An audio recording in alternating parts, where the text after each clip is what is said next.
20 तोडगे तुमच्या सर्व अडचणी दूर करेल. 13वा तोडगा आहे 100% लाभदायक. तर पहिला बघू आपण. रात्री तांब्याच्या पेल्यात जल भरून डोक्याजवळ ठेवा.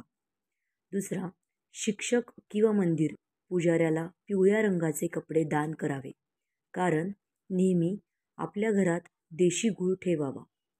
खूप फायदा होतो. पाण्याने परिपूर्ण असलेले नारळ घेऊन आपल्या परिवारावरून ओवाळा. मातीच्या पात्रात मध भरून त्याला झाकून ठेवा. नेहमी आपल्या खिशात एक चांदीचा चौकोनी तुकडा ठेवा, ज्यामुळे आपली तिजोरी भरलेली असते. दररोज कुत्र्याला पोळी खाऊ घाला. काळ्या कुत्र्याला पोळी खाऊ घाला. अतिशय उत्तम असेल. नेहमी आपल्या घरात देशी गूळ ठेवा. गूळ वेळोवेळी खात राहा. आपल्या परिवारातील सदस्यांनाही द्या. जर आपण या उपायांना अचूक प्रकारे केले तर तुम्हाला कोणत्याही प्रकारची समस्या येणार नाही. स्वामींच्या केंद्रानुसार अचूक मानले जाते. यात प्रत्येक समस्येवर उपाय आहेत. या उपायांना अचूक पद्धतीने केल्याने हर समस्येचे निवारण होते. सुखसंपत्तीची कमी होणार नाही. चला तर मग पुढचा उपाय बद्दल जाणून घेऊया. पिंपळ, वड, नीम, केळीच्या झाडांना नित्य नेमाने पाणी द्यायला हवं. सफाई कर्मचाऱ्यांना काही नाणे दान करा. असं केल्याने तुमची सुद्धा बरकत होईल. पक्षी, मुंगी, गाय, कावळा, कुत्रा आदी प्राण्यांना अन्न व पाण्याची व्यवस्था करा. तुमचा उद्योग व्यवसाय सुरळीत चालेल.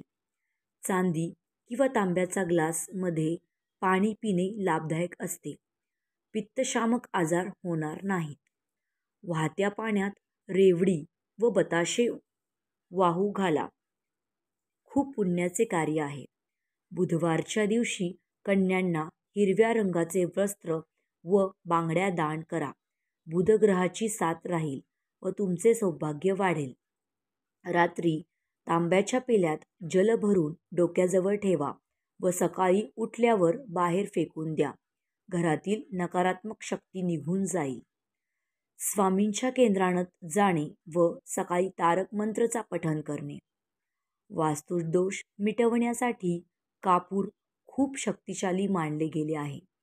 जिना, टॉयलेट किंवा द्वार कुठेही वास्तुदोष असेल तर त्या ठिकाणी एक कापूरवटी ठेवली पाहिजे. कपाळावर चंदन किंवा केसरचा टिळा लावल्याने सौभाग्यवृद्धी होते. तांब्याचा जुना शिक्का घेऊन त्याला मध्यभागी छिद्र केले पाहिजे व त्याला लाल किंवा सफेद दोरा बांधून गळ्यात घालणे पाहिजे. झोपताना आपले डोके सदैव पूर्व दिशेला असले पाहिजे. पूर्व दिशेला पाय केल्याने सतत कोणती ना कोणती चिंता सतावते. दक्षिण दिशेला पाय करून झोपू नये. आयुष्य कमी होते. शिक्षक किंवा मंदिराच्या पुजारीला पिवळ्या रंगाचा कपडा दान केला पाहिजे. घरात सकाळ संध्याकाळ कापूर जाळला पाहिजे व घरात सुगंधी वातावरण राहिले पाहिजे. देवाची कृपा आपल्यावर राहील. पाण्याने परिपूर्ण असलेले नारळ घेऊन आपल्या परिवारावरून ओवाळून नदीत वाहिले पाहिजे किंवा जाळून टाकले पाहिजे. माहिती जर आवडली असेल तर आम्हाला मदत करून आमच्या चॅनलला सबस्क्राईब जरूर करा. धन्यवाद. श्री स्वामी समर्थ. जय जय स्वामी समर्थ.